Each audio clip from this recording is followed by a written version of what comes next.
Selamat siang Ibu Risa dan juga teman-teman semuanya. Siang. Baik, dalam kesempatan kali ini saya akan mempresentasikan tentang tema kekerasan seksual.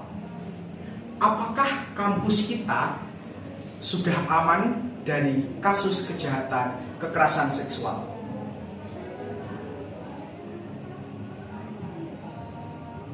Yang pertama di sini, sexual harassment is a violence, yang artinya kekerasan seksual itu merupakan tindak dari kekerasan, dan kekerasan seksual ini sudah bukan hal yang tabu untuk kita bicarakan.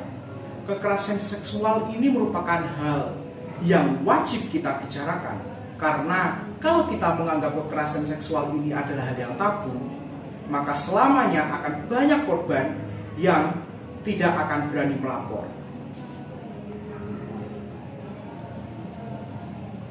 Selanjutnya di sini saya menayangkan data dari kasus kekerasan seksual di lingkup pendidikan. Saya mengambil dari liputan 6 pada tahun 2021, di mana laporan kasus kekerasan seksual pada dunia pendidikan yang paling tinggi adalah tingkat universitas, yaitu dengan jumlah 14. Di bawah universitas yaitu ada pondok pesantren dengan total 10 tindak kekerasan seksual, dilanjutkan jenjang SMA dengan 8 kasus, tidak teridentifikasi 5 kasus, SMP 4 kasus, TK 2 kasus, SD 2 kasus, SLB 2 kasus, pendidikan Kristen 2 kasus, vokasi 2 kasus. Sehingga dapat kita simpulkan bahwa kekerasan seksual ini ada dan benar-benar ada buktinya di lingkup pendidikan itu sendiri. Selanjutnya, lalu siapakah korban dari kekerasan pelecehan seksual ini?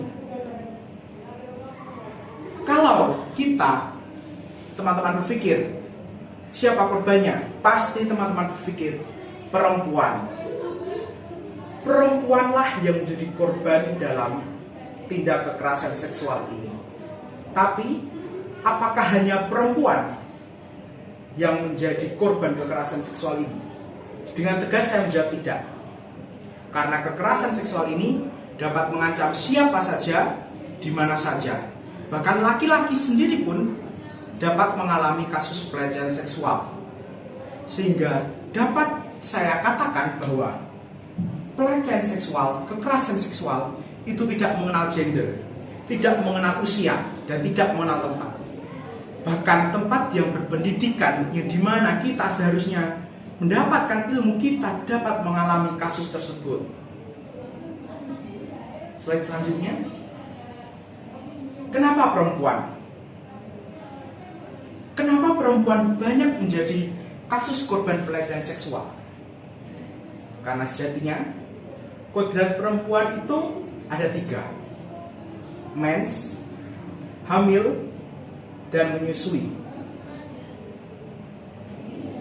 Kalau kita pikir benar tidak kodrat perempuan itu 3 ini? Bisa kita jawab benar. Tapi apakah teman-teman yang perempuan di sini hanya menjalani 3 kodrat ini, tidak menjalani kehidupan lain?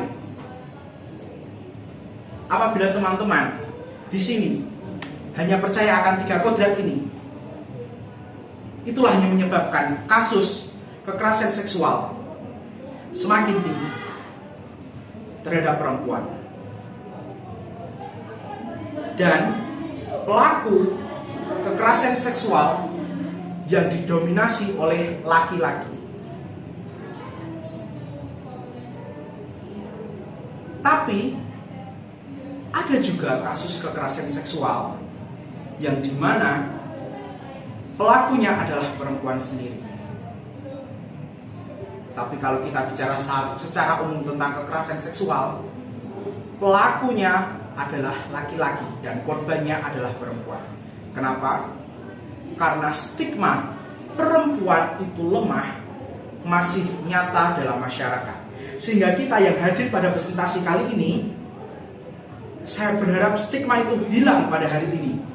Kita ubah stigma, kita ubah pandangan, kita hilangkan 3 kodrat ini. Kita samaratakan hak antara laki-laki dan dengan perempuan. Sehingga tidak ada lagi yang namanya simpangan hak antara perempuan dan juga laki-laki. Sehingga kodrat perempuan yang hanya ada 3, mens, hamil, menyusui, itu kita tambah dengan kodrat-kodrat yang lain. Yang laki-laki juga bisa lakukan, perempuan juga bisa lakukan. Dan dalam dunia pendidikan, siapa pelakunya? Menurut survei yang saya dapatkan, pelaku pelecehan seksual di dunia pendidikan itu didominasi oleh tenaga pendidik atau dosen sendiri. Dosen yang semestinya mendidik kita, menjaga kita, tapi ada pula oknum dosen yang melakukan tindak kekerasan seksual terhadap mahasiswinya. Selain dosen, pelakunya adalah teman atau pacar kita sendiri. Itulah yang menyebabkan banyak sekali terjadinya kasus pelecehan seksual. Karena kita sendiri tidak membentengi, kita sendiri tidak memberi batas antara kita dengan pacar kita atau dengan teman kita. Slide selanjutnya. Lalu, apa saja jenis dari pelecehan seksual? Yang pertama, catcalling. Catcalling ini mungkin kalau kita berpikir itu adalah hal yang wajar, hal yang lumrah. Ketika ada orang yang lewat, kita kasih seruan-seruan gitu. Mungkin kita orang awam mengira itu adalah hal yang lumrah. Tapi apabila orang tersebut merasa bahwa mengganggu dirinya, itu sudah masuk dalam kasus pelecehan seksual. Selanjutnya, perilaku menggoda. Perilaku menggoda seperti apa yang dimaksud? Meraba-raba, memegang-megang, memegang tangan, contoh kecil. Itu sudah dapat dikategorikan sebagai kasus pelecehan seksual apabila korban merasa tidak nyaman dan korban merasa terancam. Dan yang ketiga adalah pemaksaan seksual. Dan yang ketiga adalah pemaksaan seksual, yang dimana ini sudah masuk ke dalam ranah pemerkosaan, di mana korban dipaksa untuk melayani nafsunya. Di sini modus pelecehan seksual itu yang pertama dapat melalui pelecehan secara verbal, melalui kata-kata, yaitu catcalling tadi yang sudah saya jelaskan. Lalu menyentuh anggota tubuh, yang dimana masuk dalam perilaku menggoda. Meminta foto, bahkan melalui media digital pun dapat terjadi kekerasan seksual. Selanjutnya, lantas mengapa korban tidak melapor? Yang pertama, stigma negatif dari lingkungan. Mungkin sebagian orang masih awam tentang kasus pelecehan seksual, bahwa korban yang seharusnya dilindungi akan dicap kotor oleh lingkungan sekitar. Kotor dalam tanda kutip.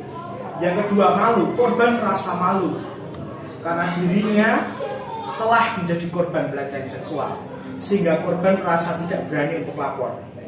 Yang ketiga, trauma. Pasti korban kekerasan seksual atau pelecehan seksual mengalami trauma yang amat sangat mendalam. Yang keempat, kurangnya bukti untuk melapor. Sistem lapor di Indonesia masih bisa dikategorikan di level yang masih minim sekali, karena apabila tidak ada bukti konkret, tidak dapat maju ke jalur hukum. Selanjutnya, lantas siapa polisi kampus? Siapa yang akan memerangi tentang pelecehan seksual di lingkungan pendidikan kampus? Yang pertama, di sini saya akan menjelaskan tentang Satgas PPKS. Apa itu Satgas PPKS? PPKS merupakan pencegahan dan penanganan kekerasan seksual, di mana Universitas Sanata Dharma sudah membuka Satgas PPKS itu sendiri. Satgas PPKS merupakan unit yang menaungi tentang korban kekerasan seksual di kampus, serta yang akan menghukum pelaku pelecehan seksual di kampus itu sendiri. Yang kedua, kita di sini berbicara di lingkup kampus Sanata Dharma. Terdapat Instagram SD Cabul. Kalau kita search di Instagram, terdapat Instagram ini, yang dimana nanti Instagram ini akan membantu para korban untuk memviralkan pelaku pelecehan seksual yang berada di kampus.